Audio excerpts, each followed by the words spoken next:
चलिए गाइस, आज जो हमारा टॉपिक है उसके बारे में हम डिस्कस करते हैं। आज हमको directional character of covalent bond के बारे में पढ़ना है। चलिए शुरू करते हैं।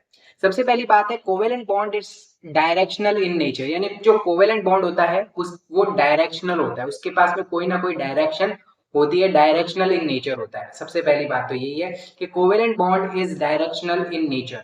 दूसरी बात यहाँ पे आती है कि S orbital are non directional in nature because their spherical symmetry. आपको ये बात तो पता ही होगी, जो एस ऑर्बिटल होता है वो स्फेरिकल शेप का होता है। कैसा होता है? स्फेरिकल शेप का होता है। इस वजह से हम कह सकते हैं कि ये क्या होता है? नॉन डायरेक्शनल है। क्योंकि आपको पता है स्फेयर की तो जो गोला होता है उसकी तो कोई डायरेक्शन नहीं होती है, तो बेसिकली ये क्या होता है? नॉन डायरेक्शनल होता है। इस वजह से ये अगर ओवरलैपिंग में भी पार्टिसिपेट करता है, अगर एस एस ऑर्बिटल की ओवरलैपिंग होगी तो उसकी कोई डायरेक्शन नहीं होती है। ये बात आपको पता होनी चाहिए। तो S orbital is non directional in nature because their spherical symmetry.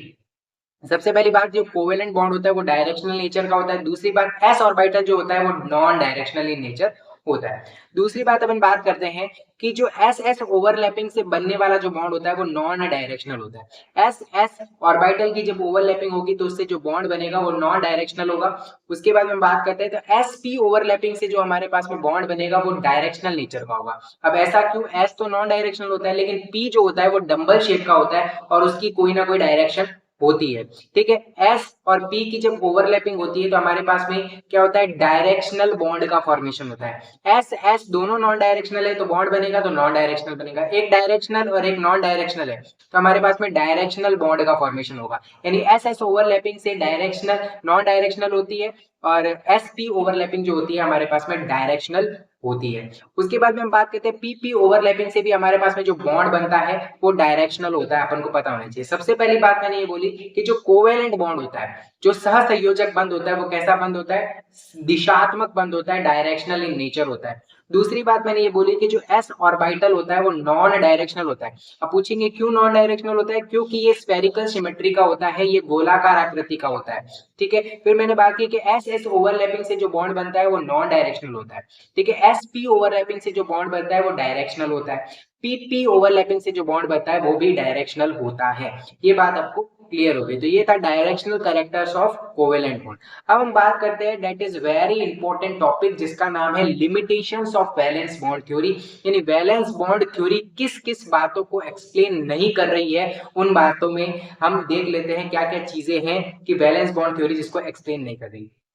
सबसे पहली बात आती है कि valence bond theory is not able to explain the formation of coordination bond.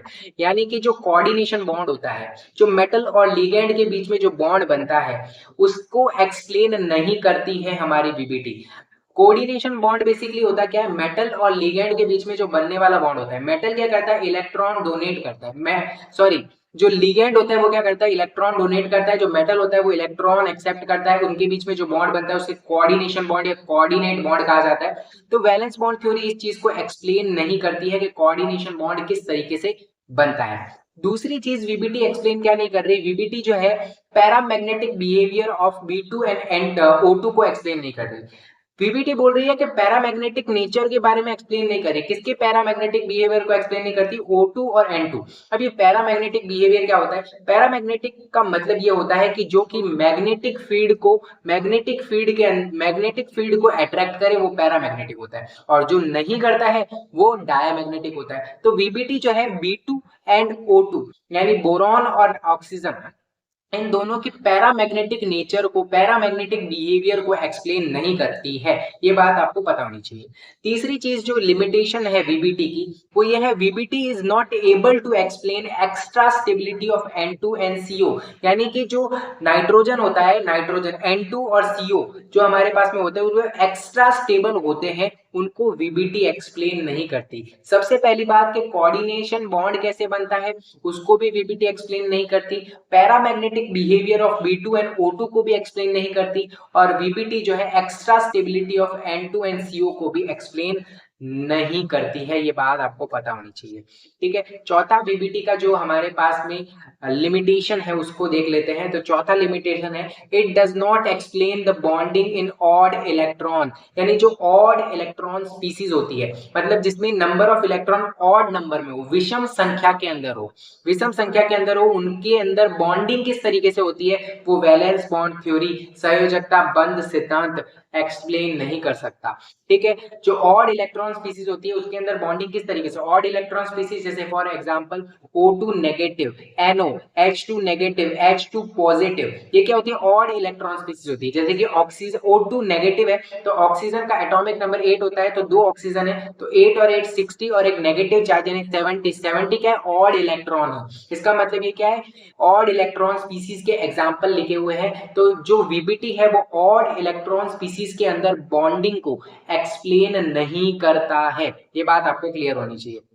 उसके बाद में आती है, it does not explain the bonding nature in metallic compounds, intermetallic compound, जो इंटरमेटेलिक कंपाउंड होते हैं, जो इंटरमेटेलिक कंपाउंड है उसके अंदर बॉन्ड का फॉर्मेशन किस तरीके से होता है, उसको भी VBT एक्सप्लेन नहीं करती। इंटरमेटेलिक कंपाउंड के अंदर जो बॉन्ड का फॉर्मेशन किस तरीके से होता है उसको भी VBT एक्सप्लेन नहीं करती। ऑड इलेक्ट्रॉन स्पीसीज के अंदर बॉन्ड का फॉर्मेशन किस तरीके से होता है उसको भी VBT एक्सप्लेन नहीं करती। छठा पॉइंट हमारा ये कहता है कि valence bond theory is not able to explain the bonding nature in electron deficient molecule, यानी इलेक्ट्रॉन डेफिशिएंट मॉलिक्यूल, इलेक्ट्रॉन की जिसके पास में कमी है, ऐसे मॉलिक्यूल्स जिसके पास में इलेक्ट्रॉन की कमी है, ऐसे मॉलिक्यूल्स के अंदर बॉन्ड का फॉर्मेशन किस तरीके से होता है उसको भी VBT एक्सप्लेन नहीं करती है।